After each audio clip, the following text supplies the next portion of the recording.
Hey guys, welcome back to Physics Guru. இந்த வீடியோல class 12 unit 1 electrostaticsல important aspects of Coulomb's law பத்தி பார்க்கலாம்.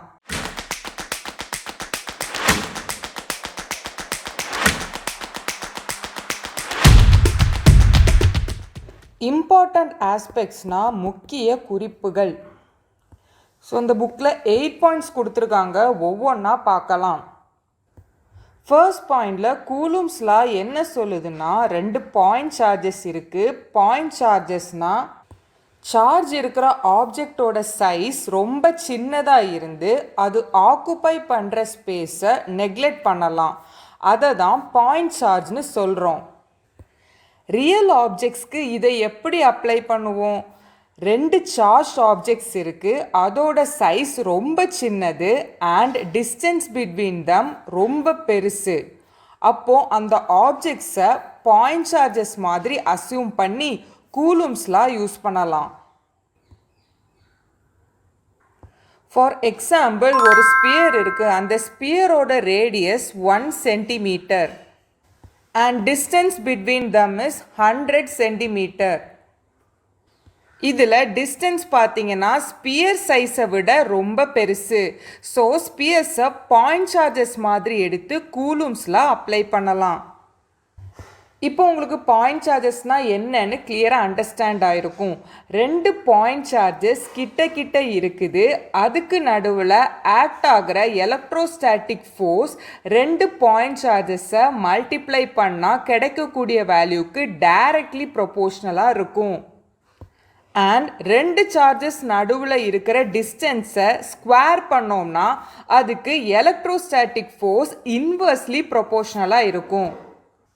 இப்போது சார்ஜஸோட வேல்யூ இன்க்ரீஸ் ஆச்சுன்னா எலக்ட்ரோஸ்டாட்டிக் ஃபோர்ஸோட வேல்யூவும் இன்க்ரீஸ் ஆகும். இதுவே சார்ஜஸ் நடுவில் உள்ள டிஸ்டன்ஸ் இன்க்ரீஸ் ஆச்சுன்னா எலக்ட்ரோஸ்டாட்டிக் ஃபோர்ஸோட வேல்யூ டிக்ரீஸ் ஆகும். ஸோ இதை தான் ஃபர்ஸ்ட் பாயிண்டில் எக்ஸ்பிளைன் பண்ணியிருக்காங்க. செகண்ட் பாயிண்ட் பார்க்கலாம். Q1 அப்படின்ற ஒரு சார்ஜ் இருக்குது, அதே மாதிரி Q2 அப்படின்னு இன்னொரு சார்ஜ் இருக்குது. இந்த Q1 சார்ஜ் Q2 சார்ஜ் மேலே கொடுக்குற ஃபோர்ஸ் எதில் ஆக்ட் ஆகும்னா R12 கேப் அப்படின்ற டைரக்ஷனில் கொடுக்கும். இது Q1 அண்ட் Q2வை கனெக்ட் பண்ணக்கூடிய ஒரு லைனில் இது இருக்கும்.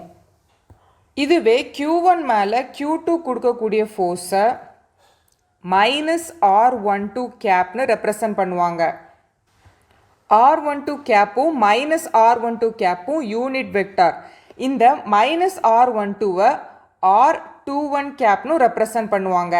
இதுவே R12 கேப்பை -R21 கேப்னு ரெப்ரசன்ட் பண்ணுவாங்க. நெக்ஸ்ட்டு தேர்ட் பாயிண்ட் பார்க்கலாம். எலக்ட்ரோஸ்டாட்டிக் ஃபோர்ஸ் ஃபார்முலா நமக்கு தெரியும். F is equal to K into Q1 Q2 divided by R square into R12 cap.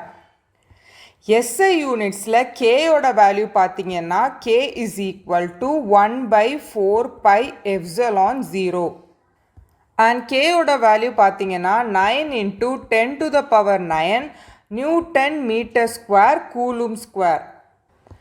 இதில் எப்சிலான் 0 அப்படின்றது permittivity of free space or vacuum. Permittivity அப்படின்னா vacuum or free ஸ்பேஸில் electric field எவ்வளோ support பண்ணுதுன்னு காட்டுற ஒரு குவான்டிட்டி. ஸோ கேயோட வேல்யூலேருந்து நம்ம எப்சிலான் 0 வேல்யூ கண்டுபிடிக்கலாம். K is equal to 1/4 pi epsilon 0. So இதில் எப்சிலான் 0 இந்த பக்கமாக கொண்டு வந்தீங்கன்னா உங்களுக்கு epsilon 0 is equal to 1/4 pi into K. So இதோட வேல்யூ எக்ஸ்பெரிமெண்டலாக என்ன கண்டுபிடிச்சிருக்காங்கன்னா 8.85 into 10 power -12 coulomb square newton power -1 into metre power -2. So இதை தான் தேர்ட் பாயிண்டில் சொல்லியிருக்காங்க. ஃபோர்த் பாயிண்ட் பார்க்கலாம். ரெண்டு சார்ஜஸ் இருக்குது, Q1 Q2. ஸோ ரெண்டு சார்ஜஸோட வேல்யூவை 1 கூலும்னு அசியூம் பண்ணியிருக்காங்க. ஸோ ரெண்டு சார்ஜஸ் நடுவில் உள்ள டிஸ்டன்ஸ் வந்து 1 metre.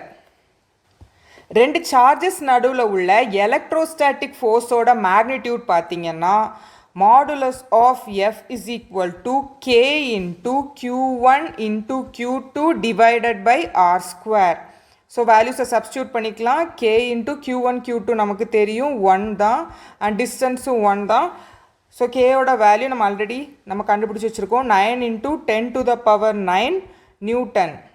So modulus of F is equal to 9 into 10 to the power 9 newtons. இது ரொம்ப பெரிய குவான்டிட்டி. கிட்டத்தட்ட இதோட வெயிட் பார்த்தீங்கன்னா 1 மில்லியன் டன் இருக்கும். டே டு டே லைஃப்பில் 1 கூலும் ஆஃப் சார்ஜை நம்ம பார்த்துருக்க மாட்டோம். Maximum micro coulomb or nano coulomb அந்த ஆர்டரில் தான் நம்ம சார்ஜஸை பார்த்துட்ருப்போம். According to SI units Coulomb's law வேக்யூமில் எப்படி ரெப்ரசன்ட் பண்ணுவாங்கன்னா F21 vector is equal to 1/4 pi epsilon 0 Q1 Q2 divided by R square into R12 cap. Coulomb's law ஏதாச்சும் ஒரு மீடியமில் இருக்கும்போது மீடியம் ஆஃப் பெர்மிட்டிவிட்டியை யூஸ் பண்ணுவோம். ஸோ இன்ஸ்டெட் ஆஃப் எப்சிலான் 0 நம்ம ஃபார்முலாவை எப்படி எழுதிக்கலாம்னா F21 vector is equal to 1/4 pi epsilon 0க்கு பதிலாக என்ன யூஸ் பண்ணுறோன்னா எப்சிலான். இது எதுக்குன்னா மீடியம்க்கு. Epsilon into Q1 Q2 by R square into R12 cap. இப்போ சார்ஜஸை மீடியமில் பிளேஸ் பண்ணோம்னா அதுக்கு நடுவில் இருக்கிற எலக்ட்ரோஸ்டாட்டிக் ஃபோர்ஸ் டிக்ரீஸ் ஆகுது. பிகாஸ் ஃபார்முலாவில் எப்சிலான் டினாமினேட்டரில் இருக்குது. டினாமினேட்டர் இன்க்ரீஸ் ஆன ஃபோர்ஸ் வேல்யூ டிக்ரீஸ் ஆகும். எப்சிலானோட வேல்யூ எப்சிலான் 0 விட கிரேட்டராக தான் இருக்கும். மீடியமை விட வேக்யூமில் எலக்ட்ரோஸ்டாட்டிக் ஃபோர்ஸ் அதிகமாக இருக்கும். எக்ஸாம்பிள் பார்த்தீங்கன்னா ஏரில் ஃபோர்ஸ் அதிகம் அண்ட் வாட்டரில் ஃபோர்ஸ் கம்மியாக இருக்கும். மீடியமில் சார்ஜஸ்க்கு நடுவில் எவ்வளோ ஃபோர்ஸ் ரெடியூஸ் ஆகுதுன்னு மெஷர் பண்ண எப்சிலான் ஆர் அதாவது ரிலேட்டிவ் பெர்மிட்டிவிட்டியை யூஸ் பண்ணுறாங்க. Epsilon R is equal to epsilon divided by epsilon 0. இந்த எப்சிலான் ஆரை டைஎலக்ட்ரிக் கான்ஸ்டன்ட்னு சொல்லுவாங்க.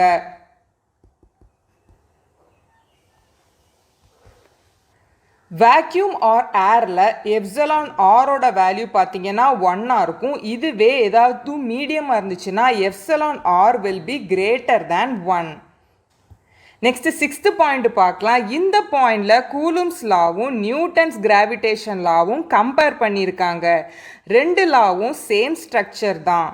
ரெண்டுமே inversely proportional to square of the distance. Distance increase ஆனால் ஃபோர்ஸ் டிக்ரீஸ் ஆகும். ரெண்டுமே proportional to product of two quantities. Coulomb's லால பார்த்தீங்கன்னா Q1 Q2 அப்படின்னு சார்ஜஸை ரெப்ரசன்ட் பண்ணியிருப்பாங்க. கிராவிடேஷனல் லால M1 M2 அப்படின்னு மாசஸ் அதில் யூஸ் பண்ணியிருப்பாங்க. கிராவிடேஷனல் லால எப்படி மாசஸ் இருக்குதோ அதே மாதிரி கூலும்ஸ் லால சார்ஜஸை யூஸ் பண்ணியிருப்பாங்க. அதுக்கு என்னெல்லாம் டிஃப்ரென்ஸ் இருக்குன்னு பார்க்கலாம். First difference nature of force. Gravitational ஃபோர்ஸில் எப்போவுமே nature of force always attractive தான். ரெண்டு மாசஸ் ஒன்றா அட்ராக்ட் ஆகும். ஸோ ரெண்டு மாசஸ் ஒரு M1 M2 அப்படின்னு மாஸ் இருக்குது. இது எப்போவுமே அட்ராக்டிவ் ஃபோர்ஸ் தான் நமக்கு கிராவிடேஷனல் ஃபோர்ஸில் அப்சர்வ் பண்ண முடியும். அடுத்த எலக்ட்ரோஸ்டாட்டிக் ஃபோர்ஸ் பார்த்தீங்கன்னா அது அட்ராக்டிவாகவும் இருக்கும் ரிப்பல்சிவாகவும் இருக்கும். Attractive or repulsive. ஸோ இதில் பார்த்தீங்கன்னா ஆப்போசிட் சார்ஜஸ் என்ன பண்ணும்? ஆப்போசிட் சார்ஜஸ் ப்ளஸ் மைனஸ் அப்படின்னு சிம்பிள் இருக்கும். இது என்ன பண்ணுன்னா அட்ராக்ட் பண்ணும். இதுவே சேம் சார்ஜஸ்னால் உங்களுக்கு ரிப்பல் ஆகும். ரிப்பல்சிவ் ஃபோர்ஸ் அங்கே ஆக்ட் ஆகும். For example plus plus minus minus.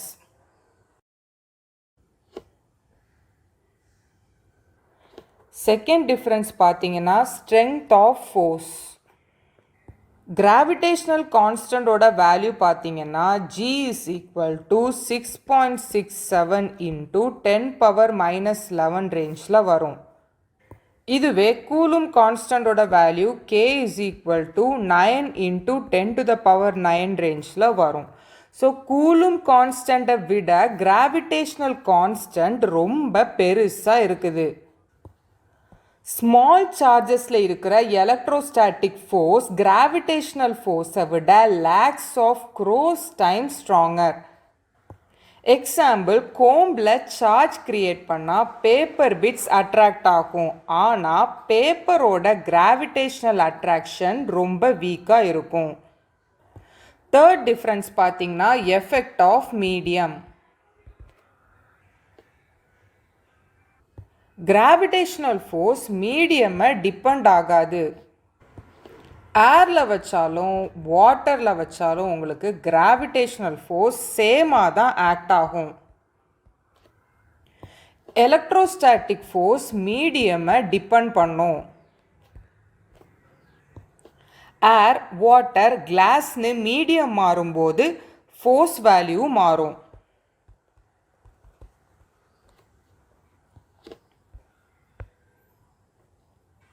Fourth difference பார்த்தீங்கன்னா மோஷன். கிராவிடேஷ்னல் ஃபோர்ஸில் பார்த்தீங்கன்னா ஒரு ஆப்ஜெக்ட் ரெஸ்டில் இருந்தாலும் மோஷனில் இருந்தாலும் சேம் லா தான் ஃபாலோ ஆகும். ஆனால் சார்ஜஸ் ரெஸ்டில் இருந்தால் கூலும் ஃபோர்ஸ் மட்டும் ஆக்ட் ஆகும். இதுவே சார்ஜஸ் மூவ் ஆனால் கூலும் ஃபோர்ஸ் கூட லோரன்ஸ் ஃபோர்ஸும் ஆக்ட் ஆகும். சிம்பிளாக சொல்லணும்னா gravitational force is always attractive and independent of medium, whereas electrostatic force can be attractive or repulsive and depends on the medium. Seventh point பார்க்கலாம், force on Q1 due to Q2. So Q1 அப்படின்னு ஒரு charge இருக்குது, Q2 அப்படின்னு charge இருக்குது. Q1ல Q2னால ஏற்படக்கூடிய force and இந்த charges ஒரு மீடியமில் இருக்குது. ஸோ கூலும்ஸ் லா படி இதில் ஃபோர்ஸ் ஃபார்முலா எப்படி எழுதிக்கலாம்னா F12 vector is equal to 1/4πε Q1 into Q2 divided by ரெண்டுக்கும் நடுவில் உள்ள distance R. So R² into R21 cap. 2லேருந்து 1 ஆக்ட் ஆகிறனால R21 கேப் யூஸ் பண்ணுறோம். ஸோ R21 அப்படின்றது யூனிட் வெக்டார். இது எது ரெப்ரசன்ட் பண்ணணும்னா அந்த டைரக்ஷன் ஆஃப் ஃபோர்ஸ் எதில் ஆக்ட் ஆகுது அப்படின்றது இது ரெப்ரசன்ட் பண்ணும். இதுவே force on Q2 due to Q1 அப்படின்னு பார்த்தீங்கன்னா இப்போ ஒரு சார்ஜ் Q1 இருக்குது, இதில் Q2 இருக்குது. ஸோ Q2ல Q1னால் ஆக்ட் ஆகக்கூடிய சார்ஜோடைய ஈக்குவேஷனை எப்படி எழுதிக்கலாம்னா F21 vector is equal to 1/4πε Q1 Q2 divided by R². இதில் பார்த்தீங்கன்னா 2லேருந்து 1க்கு ஆக்ட் ஆகிறனால R21 போட்டிருக்கோம். இப்போ இதில் 1லேருந்து 2 ஆக்ட் ஆகிறனால நம்ம R12 கேப் அப்படின்னு ரெப்ரசன்ட் பண்ணிக்கலாம். ஸோ இந்த R12 கேப்பை நம்ம -R21 கேப்னு எழுதிக்கலாம். ஸோ இந்த ஈக்குவேஷனை எப்படி எழுதிக்கலாம்னா F21 vector is equal to 1/4πε into Q1 Q2 by R² into -R21 cap. So இந்த மைனஸை நம்ம ஃப்ரெண்டில் கொண்டு வந்துட்டோம்னா ஆர் இந்த பக்கம் கொண்டு வந்துட்டோம்னா -F21 வந்துடும் இந்த equation. So -F21 is equal to மீதி எல்லா டேர்ம்ஸும் இதுக்குமே ஈக்குவலாக தான் இருக்குது. So -F21 will be equal to F21 vector. So இது ரெண்டுமே பார்த்தீங்கன்னா உங்களுக்கு மேக்னிடியூட் வந்து சேமாக இருக்குது, பட் ஃபோர்ஸ் பார்த்தீங்கன்னா உங்களுக்கு ஆப்போசிட் டிரெக்ஷனில் ஆக்ட் ஆகுது. ஸோ இந்த ஈக்குவேஷன் எதுக்கு சிமிலராக இருக்குதுன்னா நியூட்டன்ஸ் தேர்ட் லா கான்செப்ட்க்கு சிமிலராக இருக்குது. நியூட்டன்ஸ் தேர்ட் லா நமக்கு தெரியும், for every action there is equal and opposite reaction. So அதுதான் இதில் டினோட் ஆகுது. நெக்ஸ்ட்டு 8th பாயிண்ட் பார்க்கலாம். பாயிண்ட் நம்பர் 8ல் என்ன சொல்லியிருக்காங்கன்னா கூலும்ஸ் லா ஸ்ட்ரிக்டாக எதுக்கு அப்ளிகபிள்னா பாயிண்ட் சார்ஜஸ்க்கு தான் அப்ளிகபிள். பாயிண்ட் சார்ஜ் அப்படின்றது ஒரு ஐடியல் கான்செப்ட் தான், ரியல் லைஃப்பில் எக்ஸாக்டாக அப்படி ஒன்றும் கிடையாது. ஸோ நம்ம பாயிண்ட் சார்ஜ்னா ஃபஸ்ட்டே என்னன்னு பார்த்துக்கோ, ரொம்ப சின்ன சார்ஜஸ். ஸோ ரொம்ப பாயிண்ட் சைஸில் இருக்கிறது பாயிண்ட் சார்ஜஸ் அண்ட் அதனுடைய டிஸ்டன்ஸ் வந்து லார்ஜராக தான் இருக்கும் compared to their masses or charges. Coulomb அவரோட டார்ஷன் பேலன்ஸ் எக்ஸ்பெரிமெண்ட்டில் என்ன யூஸ் பண்ணார்னா சார்ஜ்டு ஸ்பியர்ஸை யூஸ் பண்ணார். அவர் ஸ்பியரோட ரேடியஸை ரொம்ப சின்னதாக வச்சார். ஸ்பியர்ஸ் நடுவில் உள்ள டிஸ்டன்ஸை பார்த்தீங்கன்னா ரொம்ப அதிகமாக வச்சார் கம்பேர்ட் டு இட்ஸ் ரேடியஸ். அதனால் ஸ்பியர்ஸை பாயிண்ட் சார்ஜஸ் மாதிரி கன்சிடர் பண்ணி அவரோட லாவை டிரைவ் பண்ணார். சார்ஜஸோட சைஸை விட டிஸ்டன்ஸ் அதிகமாக இருந்துச்சுன்னா கூலும்ஸ்லாம் அதில் அப்ளிகபிளாக இருக்கும். ஃப்ரெண்ட்ஸ், இந்த வீடியோவை இதோட முடிச்சுக்கலாம். நெக்ஸ்ட் டாப்பிக்கை நெக்ஸ்ட் வீடியோவில் கண்டினியூ பண்ணலாம். இந்த வீடியோ உங்களுக்கு பிடிச்சிருந்துச்சுன்னா லைக் பண்ணுங்கள், உங்கள் ஃப்ரெண்ட்ஸ்க்கு ஷேர் பண்ணுங்கள். Subscribe physics Guru for more easy physics. Thank you.